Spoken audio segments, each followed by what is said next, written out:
বুধবার রাতের 8:30 গাজীপুরের ব্যস্ত চান্দনা চৌরাস্তা হঠাৎ করে একদল যুবক ধারালো অস্ত্র লইয়ে একজনের ধাওয়া করতে শুরু করে। সেই দৃশ্য ক্যামেরায় ধারণ করে গেল সাংবাদিক তুহিন, কিন্তু ইয়ানি যেন তার মৃত্যুর কারণ দুর্বৃত্ত হলে মুহূর্তেই গুড়ি তিয়াইরে তুহিনের উপর জাপাই পড়ে। তখন তুহিন সাত দোয়ানো যাইরে আশ্রয় লেলে এডে যাইরে তারা নির্মমভাবে কোপাইরে হত্যা করে। আশেপাশের সিসিটিভি ফুটেজ বিশ্লেষণে দেখা গিয়ে একজন নারীরে কেন্দ্র করে বাদশা মিয়া নামে একজনের আক্রমণ করা হয়।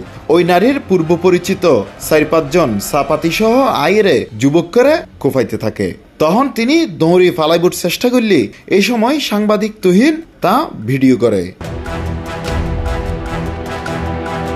তুহিন এই ভিডিও কিল্লা করি তা জানতে চাই সন্ত্রাসী হলে এবং এই ভিডিও ইয়ান ডিলিট করি বললেই তার উদ্দি চাপ সৃষ্টি করে।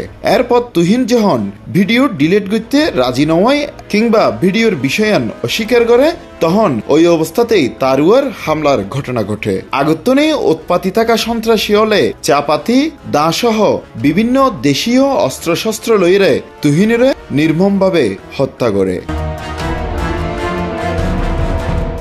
অন্যমিক্ষেত্রে তুহিনুর হত্যাকারী অলরে দ্রুত গ্রেপ্তারের দাবিতে সাংবাদিক অলর পক্ষত্তন দেশের বিভিন্ন জায়গাত মানববন্ধন অনুষ্ঠিত হইয়ে। Desk news, C+ TV, Chittagong.